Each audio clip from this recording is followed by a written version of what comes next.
ब्राह्मण से यदि आपने झगड़ा कर लिया, ब्राह्मण के विरुद्ध आप कोई ऐसी टीका टिप्पणी करने लगे, ब्राह्मण से कुछ गलत कहने लगे, तो ध्यान रखना ब्राह्मण बदले में जवाब नहीं देगा, खुद लड़ेगा नहीं, पर लड़ाएगा ऐसी जगह कि सातों पुश्तें उलझी रहेंगी, कोई निकाल नहीं पाएगा। ये ब्राह्मण का कार्य है। ब्राह्मण स्वयं लड़ता नहीं है, पर बेटा लड़ाता ऐसी जगह है सातों पुश्तें उसी में निकल जाएंगी, बाहर नहीं निकल पाएगा। ब्राह्मण पेठी पताल छलो बलि, ब्राह्मण 60,000 को जारे, ब्राह्मण सोख समुद्र कियो और ब्राह्मण ही दुष्ट ने दल मारे। ब्राह्मण लात हनि हरि के तनु, ब्राह्मण ही जदुवंश उजारे, ब्राह्मण से मत वैर करो को, ब्राह्मण से परमेश्वर हारे, ब्राह्मण से मत वैर करो को, ब्राह्मण से परमेश्वर हारे। बोलिए ब्राह्मण भगवान की जय हो। सुन लिया आपने। पंडित कहता है कि शूद्र है, उसको वेद पढ़ने का अधिकार नहीं है, उसको धर्मशास्त्र पढ़ने का अधिकार नहीं, मंदिर जाने का अधिकार नहीं, उसको विद्या पढ़ने का अधिकार नहीं, वो इतना कमज़ोर है। तो फिर वो कमज़ोर आदमी अगर पंडित जैसे ताकतवर को छू देगा तो पंडित छुआ जाएगा। इसका मतलब पंडित कमज़ोर हो गया, वो शूद्र मजबूत हो गया, क्योंकि उसके स्पर्श से वो कमज़ोर पड़ गया। साहब कहते हैं तुम्हारे इस भावना को देख करके, तुम्हारे इस कार्य को देख करके तो मैं यही कहता हूँ कि तुमसे कहो कौन है नीचा, क्योंकि तुम तो नीच हो। जो इंसान और इंसान में भेद करे, जो इंसान और इंसान के बीच खाई पैदा करे छुआछूत के नाम पर, साहब कहते हैं वो नीच ही होगा। छुआछूत अगर जाति के आधार पर है, छुआछूत अगर गरीब अमीर के आधार पर है, छुआछूत अगर धन संपत्ति के आधार पर है, विद्या के आधार पर है, क्षेत्र के आधार पर है, प्रदेश के आधार पर है, तो साहब कहते हैं फिर उससे ज़्यादा नीच कोई नहीं। छुआछूत अगर मानना है तो मानिए सफाई स्वच्छता के आधार पर। अगर कोई गंदा रहता है तो उसके हाथ का पानी मत पीजिए, उसमें बुराई नहीं है। लेकिन ये मान करके कि वो शूद्र जाति का है इसलिए हम उसके हाथ का पानी नहीं पिएंगे, साहब कहते हैं ये नीच कर्म है, ये नीच सोच है, ये निकृष्ट चिंतन है। छुआछूत का पैमाना सफाई स्वच्छता होना चाहिए।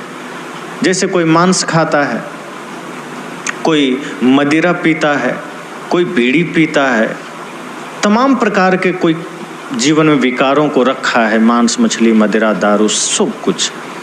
साहब कहते हैं ऐसे लोग अगर ब्राह्मण कुल में भी जन्म लिया है तो उसके हाथ का पानी मत पीजिए, बिल्कुल मत पीजिए, क्योंकि वो आदमी कर्म से नीच है। अगर कर्म से कोई नीच है तो वाकई वो नीच है, जाति से कोई नीच नहीं होता। अगर जाति से कोई नीच होता तो सबके इस धरती पर जन्म लेने की पद्धति भी अलग अलग होती, सबके शरीर का बनावट, सबके शरीर में रक्त भी अलग अलग होता। पर जितने मनुष्य इस सृष्टि में हैं सब एक समान हैं, सबका इस धरती पर आने की प्रक्रिया एक समान है। साहब कहते हैं प्रकृति ने कोई भेद नहीं किया, नेचर ने किसी के साथ कोई अंतर नहीं किया है, इंसानों ने स्वयं ही भेद कर लिया है।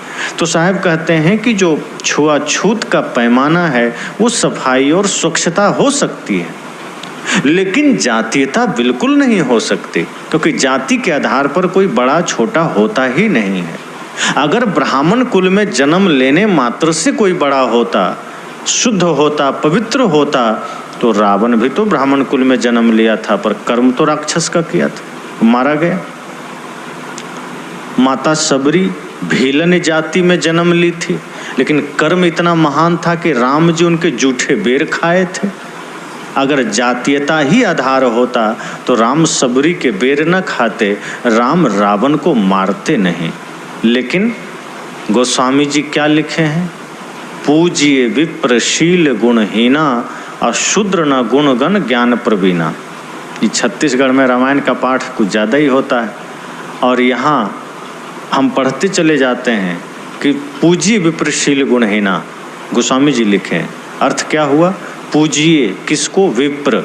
कैसा? शील गुणहीना, मतलब ब्राह्मण को पूजिए। कैसा है? तो शील और गुण से हीन है, नीच है, तो भी पूजिए उसको। और शूद्र न गुण गण ज्ञान प्रवीणा, अगर कोई शूद्र है तो चाहे कितना भी गुणवान है, कितना भी ज्ञानी है, कितना भी पूज्य है, उसकी पूजा मत करो। ये जहर है कि नहीं? साहब कहते हैं यही नीच वाला जहर। और सदगुरु कबीर इसीलिए लोगों के गले नहीं उतरते, क्योंकि वो किसी को पॉलिश नहीं करते। ब्राह्मण होगा तू अपने जगह। काशी जैसे नगरी जो पंडितों की नगरी है, जहाँ पंडित के बीच रहकर साहब ने कहा कि और के छिए लेत हो छींचा, तुमसे कहो कौन है नीचा। ये हिम्मत सदगुरु कबीर की थी कि काशी जैसे नगरी में रह करके वहाँ उनके आडंबर पर प्रहार करना। कहीं उन्होंने लाग लपेट नहीं रखा, कभी भी उन्होंने पॉलिश नहीं किया। उन्होंने कहा कि तुम अपने को ऊंच मानते हो, तुम अपने को श्रेष्ठ मानते हो, और तुम दूसरों के